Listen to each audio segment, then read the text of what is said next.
things. You have Joseph Arimatheus, who was looking out for him. Every place he went, he had a place to lay his head, and he was fine every day. And he was the Most High's son, the first begotten of the Father. So how much more are we? Are we any less? If we follow Christ and follow the Most High, he'll look out, even if you are brought low. Don't think that you're not being blessed because you don't have certain things. It's the Most High putting you there. Or Satan is having you make a choice. Say, listen, since you've been following this, I've taken everything from you. You can come embrace me and get it all back, what you want. You can't serve two masters. You cannot serve two masters. If you brought low, we was all low at one point. A lot of us are low now, but the Most High have not forsaken us. Okay? Don't ever think that you're out there by yourself, that the Most High have forsaken you. Read on. And the care of this world and the deceitfulness of riches choke the word. It says the what? And the deceitfulness of riches. The deceitfulness of riches choke the world. Why? You've been deceived into thinking that you got to go to Satan to get something. When really he's trying to just put you on a separate road altogether. That's the point. That's the point. So you have to put yourself in the wilderness. When you read Matthew the 4th chapter, when Christ was brought to a pinnacle by Satan and showed him the whole world, showed him everything, and said, listen, I'll give you everything if you bow down and worship me. And Yeshua told him straight, listen, the scriptures tell us that we should serve our God and our God alone. I don't want nothing from you. And yet Christ had everything he needed to finish the Most High's work in this earth. Read. And he becometh unfruitful. And he becometh unfruitful. Why? You can't go out there and chase the world and chase the money and all those riches and all those things and bring fruit to the Most High too. You're too tired. Working 10, 12 hours, 14 hours a day doing nothing, and then you have the only thing you can do is sleep. Then you out chasing the mighty dollar all over the place and not bringing one person to the Most High. When Christ returns, he's going to say, okay, I planted a seed in you. How much return have you given me? How many people came to the truth and is still serving me because of the work you've applied in this earth with that rich seed I gave you? And that's the parable of the foolish and the wise. That's the parable. How many people, this truth is so lucrative and so lucrative in spirit. You should at least multiply this seed 5, 10, 20, if not more, because there's no truth like this any place in the earth. So how come you got the truth to yourself and yet you're not bringing other people to the truth? These are those who are straying alone also. They're not there to build and bring people to the Most High. They're out there to tear down, to have people lose trust in other people who are serving the Most High, whatever the case is, so that these people can run back into what they were before they received the truth. Listen to this clearly. Verse 23. Go ahead. But he that receives seed into the good ground is he that received the seed into good ground, that means they're totally rooted.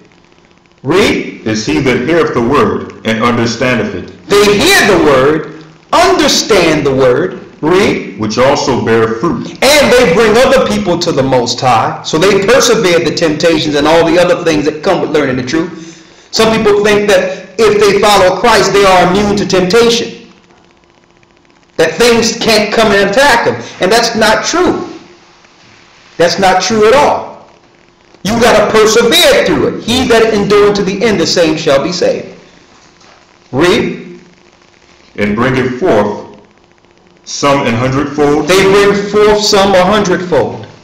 Some 60. Some 60. Some 30. Some 30. And see, this is how you know they who are serving the Most High. They're working. They don't have no time for the madness and for the confusion, because they are in the vineyard bringing souls to Christ. This is how you recognize if someone is serving the Most High or they're not. Either they're on the side doing nothing, not bringing fruit, or they're actually doing so much work and they have no time for the nonsense. Listen to this clearly. Go ahead. Verse 24. Another parable put he forth unto them, saying, Here's another parable. The kingdom of heaven is likened unto a man, Is likened unto a man which sowed good seed in his field. He sowed good seed in his field. But while men slept, while they were asleep or not looking for what they needed to see, they was in a sleep mode. His enemy came and sowed tares among the wheat. The enemies came and sowed tares among the wheat. Read. And went his way. Verse 26. But when the blade was sprung up and brought forth fruit, then appeared the tares also. So the servants of the householder came and said unto him, Sir, didst thou not sow good seed in thy field? Did you not sow good seed? Wasn't the truth out there? Wasn't it sold? Read. From whence then hath it tares? Where are the tares coming from? If you know anything about wheat or whatever the case, tares in its early stage look exactly or almost like wheat. You can't tell the difference. Read. Verse 28. He said unto them, An enemy hath done this. An enemy hath done this. The servant said unto him, Wilt thou then that we go and gather them up? But he said, So he says, should we go and try to pick out the tares? Those are trying to destroy from the inside. Because tares look just like and act just like everyone else, but they're in it just to choke the other people who are learning or growing. That's what the tares do. They try to stop you from growing. So they'll come amongst you. Oh yeah, we Israel. Yeah, this is about Christ. Oh, check this out. Look at this. Oh, I'm eerie about that. These are tares. They're not coming in to grow with the word. They're coming in to find those who are weak and choke them and stop them. What does the Bible say? Well, shouldn't we pick out these tares and move them out of the way? Christ says, listen, leave them alone. Don't mess with them. Because why? That's their work. If they're choking the wheat and stopping the wheat from growing, then they're not gathering wheat to the Most High. They're not growing people. Therefore, their judgment is written. Listen to this clearly. Go ahead. Verse 29. But he said, Nay, lest while ye gather up the tares. He said, because if you go pointing out everyone that's choking, read. Ye root up also the wheat with them. You'll end up rooting up one of the good wheat with them. But do what?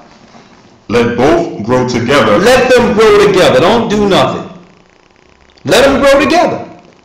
Read. Until the harvest. And with the harvest is when the angels return. Go ahead. And at the time of harvest, I will say to the reapers, Gather ye together first the tares. So the tares will be gathered by Christ. He'll send the angels to move them out of the way. Read. And bind them in bundles to burn them. And then bind them in bundles to burn them. That's it.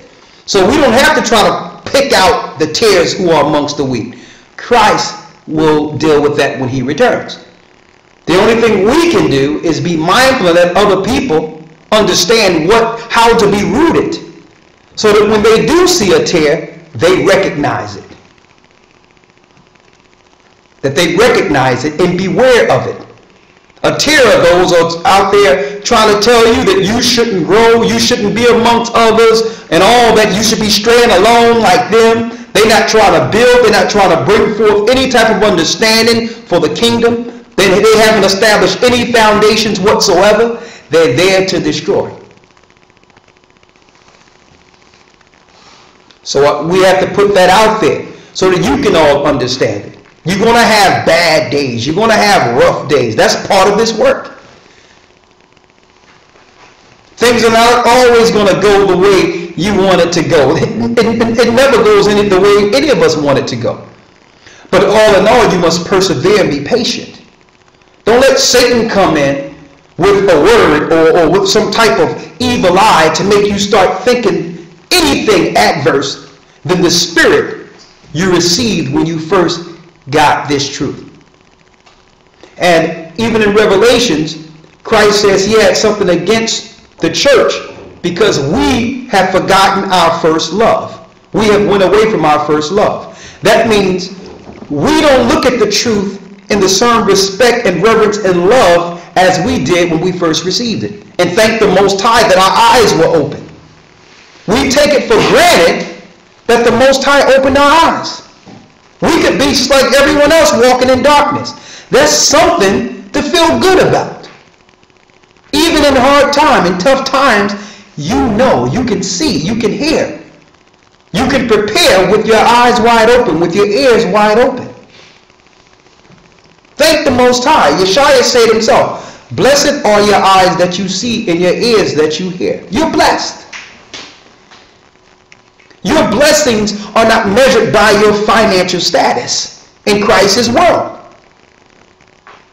So don't think that you're less blessed because you haven't accumulated things, or you're not looked at as wealthy according to this world.